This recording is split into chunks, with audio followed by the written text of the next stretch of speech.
I didn't really tap into the part of my authentic self for the longest time because of trauma. A part of me was so ashamed of my past that all I wanted to do was hide it away so that nobody could see it. That's what we're going to be talking about on today's episode. Welcome to the Soul Wide Open podcast with your host, author and certified trauma-informed coach Michelle Renee. Hello, everybody. Okay, today's show is a little bit different because I have been recording my audiobook. And when I went to my studio today to record this podcast, I remembered that I had left my camera, my microphone, everything here at home. So I just decided, you know what? I'm still going to record this podcast episode today, right here in my room. And when I actually went to go film the podcast today, the reason I was going to my office, not only in my podcast studio, not only to record this, I was actually a guest on a podcast today. And the questions I was being asked today really sparked this, you know, sense of really wanting to talk about the stigma around trauma. I was asked about what it was in my life that was really challenging for me in terms of overcoming trauma, in terms of overcoming my childhood trauma. And I was asked about my professional life, my past profession, which was banking. And it's interesting because today I just was so vulnerable on this podcast as a guest. The name of the podcast is An Attitude of Altitude, which I absolutely love. The host is Rima. She was fantastic. I had so much fun doing the show. And what I really love about doing podcasts as a guest and being asked questions is that sometimes the questions, they don't necessarily take me off guard, but they take me to places that maybe I haven't been to in my thought process in a while, or even been to and revisited in terms of my healing process. And so when she asked me this question about my childhood and about my career in banking and what made me so successful in banking, it's interesting because being such a relationship person, being so genuinely curious about other people and loving nurturing relationships, and for me success is really so closely woven into your ability to connect with people and build relationships and nurture those relationships. So for me, that was one of the biggest reasons that I was successful. But what's interesting that I just thought of today was that I believe that my success was tied to my hiding behind my suit that I put on every day to go to work. Let me explain. So, growing up, I would go to school and never want anybody to know what was going on at home. I became very, very good at hiding the truth of what was happening in my life. And in a way, I got really good at hiding the truth of a part of who I was and hiding a part of who I was. And as I grew and as I got into banking and even in my household before I left home, all of that, a big part of the driving sort of that undercurrent in my life that was constantly there was my need to make my parents proud of me. And that carried over way into my adult life and my need to make everybody proud of me. And I really kind of abandoned so much of myself and didn't really think about what would make me proud of me. That wasn't part of the picture for me for a really long time. I wasn't on my own radar for many, many years because the trauma that I had survived in childhood that had carried over into adulthood, I was still trying to hide that. I didn't want anybody to know that I was this, you know, runaway teenage train wreck. And if I dressed up in a certain way and I showed myself in a certain way externally, no one would ever know who I really was internally. But hiding those pieces of myself, from what I've now discovered and what I now know, is when you're hiding those pieces of yourself, what you think is shameful and embarrassing, you also learn to hide the other parts of yourself that are really, really amazing. And interestingly enough, those parts of you that you're hiding that you do think or believe or feel are shameful and things that you should be embarrassed by are the things that are actually going to make you your unique, authentic self. If you heal those places, if you actually get to a place where you're saying, these parts of me are things that I don't need to hide away from. I don't need to be ashamed of. I can celebrate these things. I can heal from these things. And that's really the place where I have gotten to in my life with my past. And the example that I gave today on the podcast was it's on the road trip to Alaska, which I talk about in my book 9 Days. I ended up getting in touch with a part of myself that I had been so disconnected from for so many years. I can't even tell you sort of the feeling of release and freedom that I felt being out on the road and being so 100% authentically myself as this kind of hippie, gypsy person. That is a big part of my personality. That's a big part of what I've loved since I was a kid, going out in nature, and I've always loved little critters, and I was such a tomboy, and so many things that I had abandoned to put that suit on, and didn't want anybody to know that side of who I was because I thought no one would be proud of a person like that. They wouldn't be proud of this gypsy, hippie, free-spirited person, and who's going to respect that? And who's going to be proud of that? And really being afraid of the judgments that other people would have of that part of me. And is that all of who I am? No, it's not all of who I am at all.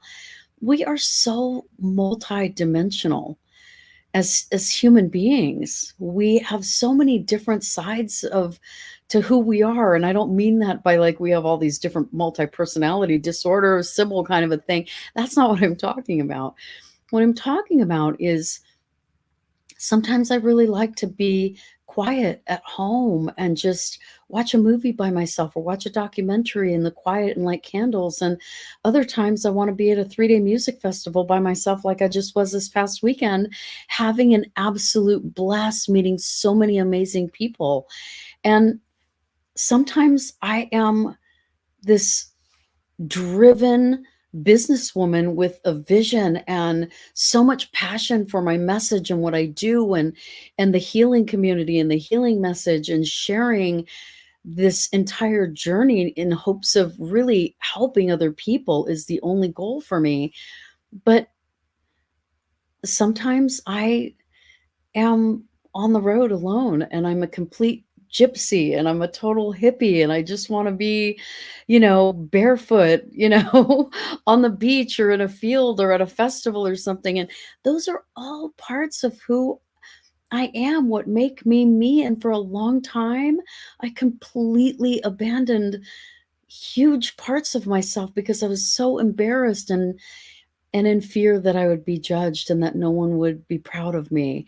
And I now, because of the road trip that I went on and all of the healing that that sparked for me, and being in, you know, really conversations with creator, divine God, I mean, so many, that I not only had those conversations, but a conversation is a two-way street, right?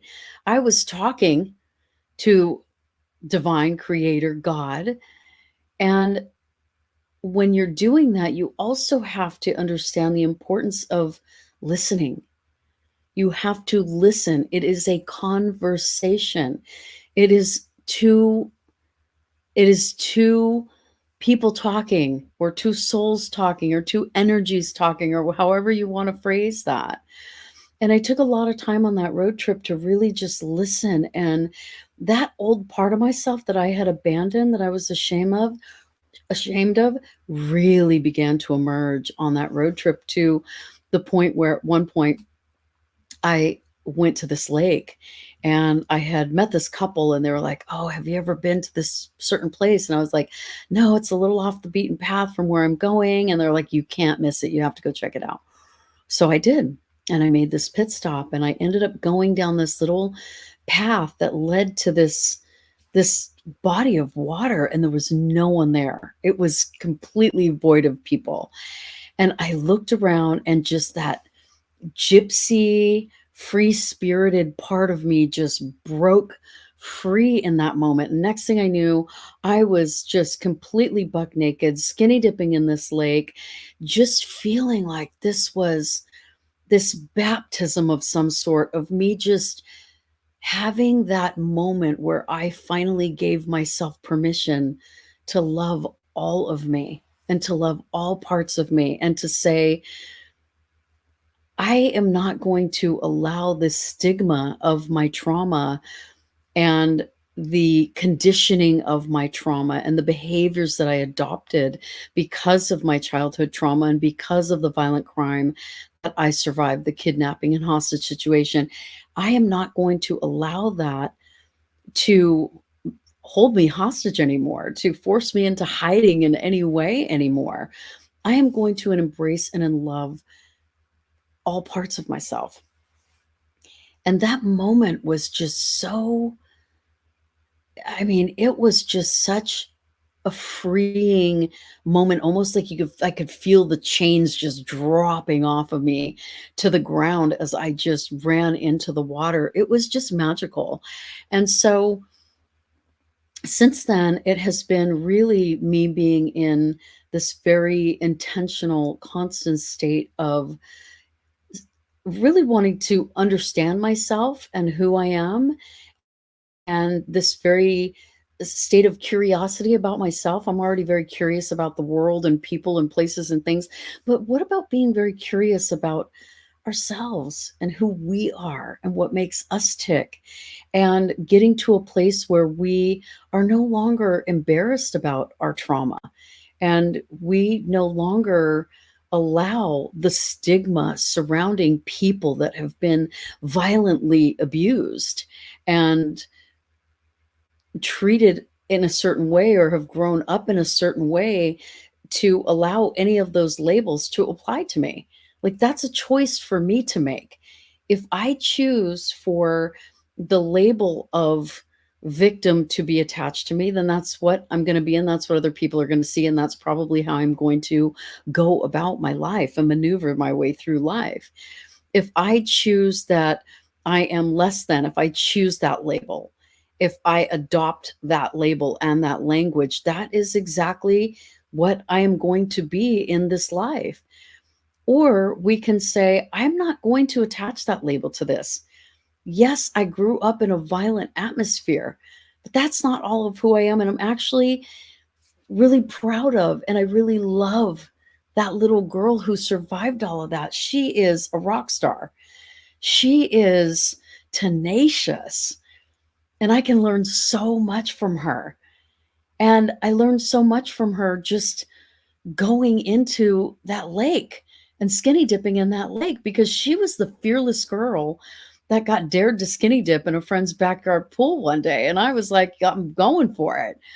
And there's so much that we can learn from all that we've survived. And once we say, we're not going to adopt the stigma anymore, we're not going to adopt that language anymore, we're going to hit the unsubscribe button, as I like to say, I really believe that's when we begin to say yes to loving all of who we are and embracing every part of our authentic self. Like, anybody who sees me now, and or I can say part of me is a teenage runaway train wreck, and I love her. She was fearless. She ran away from a violent situation. She didn't necessarily run into the direction that was the most healthy. She didn't even know what healthy was. She had no idea what healthy was. But she ran away from a situation and got herself into another situation that wasn't great, and then came up with a plan to get out of that situation too, and choose to give herself a better life through grit, through pure grit, determination, resiliency. That little girl, that teenage girl, I love them. I'm really proud of them. And for me to get to a point where I can actually say that is just worth celebrating. I know that so many of you out there have such a stigma around trauma, and you might be embarrassed to talk about it because you don't think people are going to understand you. You don't think people are going to be able to relate to you. You are ashamed of what happened to you. And I have to say that part of healing is letting go of what you believe other people are going to think, what other people are going to label you as.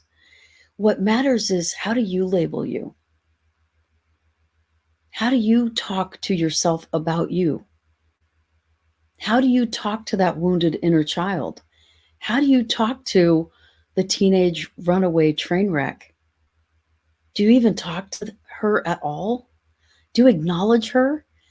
When a trigger comes and you feel yourself reacting to this trigger, it could be a childhood trigger, it could be a violent trauma trigger, and you feel yourself going in a certain direction and beginning to react in a certain way because of this trigger, do you stop and say, what is this trigger? Is this a trigger that reminds that wounded inner child, that runaway teenage train wreck? Did something just remind her of something that her dad used to say to her about being a piece of crap, or something else that was even more vile? And she's now reacting. She's now screaming on the inside for help, saying, somebody noticed me and recognized that I'm in pain. Something you just heard or experienced triggered that part of you. And that person inside of you is screaming, saying, please recognize me. And now you, as the healthy adult, it is your responsibility to respond and say, I hear you. I see you. I get it. And I got you. I'm going to take care of you now. You don't need to be afraid anymore. We're no longer in that place where we have to live in fear and survival mode. We no longer have to be ashamed or embarrassed because of what we went through. Let's own this together. Let's do this together. Let's heal together. And really begin to cultivate that healthy relationship with the person that you are no longer, but that there's still a part of you in there that you need to have a relationship with, a really healthy relationship with, that you are saying, it's my responsibility now to take care of this wounded person. And I'm going to show them that life can be different, that they are now safe, and that I'm listening so that they don't keep screaming for help and wreaking havoc in my life every single time that they're triggered. That's a real thing. I would say to anybody out there who's struggling with this, who is afraid to talk about it, is afraid to start the conversation around trauma and their own trauma, you've got to be really honest and really vulnerable. And I know it's not easy, and maybe it isn't for everybody.